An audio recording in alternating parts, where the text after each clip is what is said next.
முன்னாடியாவது சொல்லிகிட்டு இருந்தேன், இன்றைக்கி எடுத்த வீடியோ அன்றைக்கி எடுத்த வீடியோன்னு. இது என்றைக்கு எடுத்த வீடியோன்னு எனக்கே தெரியல. காலையில் எங்கள் அம்மா வீட்டுக்கு போயிருந்தாங்க. எங்கள் அம்மா வந்து சாமி கும்பிட்றதுக்கு பூவெல்லாம் மேலே பறிச்சிட்டு வாங்கினாங்க. அங்கே பூத்த பூவெல்லாம் பறிச்சிட்டு இருந்தேன். மொத்த செம்பருத்தி, அடுக்கு செம்பருத்தி, ஜாதி மல்லிப்பூ, இந்த 3 பூத்து இருந்தது. சம்பிங் வந்து இப்போ தான் மொட்டு விட்டுருந்தது. சங்குப்பூ பறிக்காமலே போயிட்டேன். அது வரைக்கும் அம்மாட்ட திட்டு வாங்கினேன், அதுக்கு தனியாக போவியா நீ அப்படின்ட்டு. யாரெல்லாம் கல்யாணம் ஆகி குழந்தை பெற்று கூட இன்னும் கூட அம்மாட்ட திட்டு வாங்குறீங்க அப்படின்றத கமெண்ட்ஸில் சொல்லுங்கள். ஜாதி மல்லி கொண்டு போய் பறித்து கட்டிட்டேன். பூ வந்து பூத்தே இருந்தது ஜாதி மல்லி. ஏன்னா இது வந்து நான் காலையில் பறிக்கிறேன், மொட்டு பூலாம் ஈவினிங் பறிச்சிக்கலாம் அப்படின்னு சொல்லிட்டு. இன்றைக்கி வந்து கொஞ்சம் வெளியில் போகிற வேலையும் இருக்குது.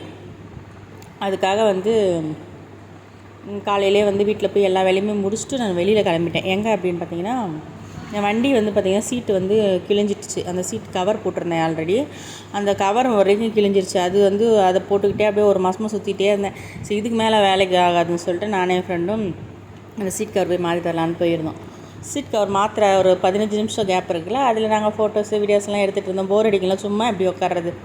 சரின்னு ஃபோட்டோ வீடியோஸில் எடுத்தோம். அந்த தம்பி சீட் கவரும் சூப்பராக போட்டு கொடுத்துட்டாங்க. நான் ஏற்கனவே போட்ட கவர் மாதிரியே பார்த்தேன், அது கிடைக்கல. அப்புறம் அந்த சீட் கவர் போட்டு முடிச்சுட்டு டிமார்ட் வரைக்கும் போயிட்டு வரலான்ட்டு டிமார்ட்டுக்கு சும்மா அப்படியே ஒரு ஷாப்பிங் போயிட்டு வீட்டுக்கு வந்துட்டேன். வீட்டுக்கு வந்து பார்த்திங்கன்னா பிருங்காய் சாம்பார் வச்சுருந்தேன். அதுவும் பாகக்காய் பொரியலும் பொன்னாங்கண்ணி கீரையும் வச்சு சாப்பிட்டு இந்த டேவை முடிச்சாச்சு. நல்ல வீட்டில் பார்க்கலாம். பை.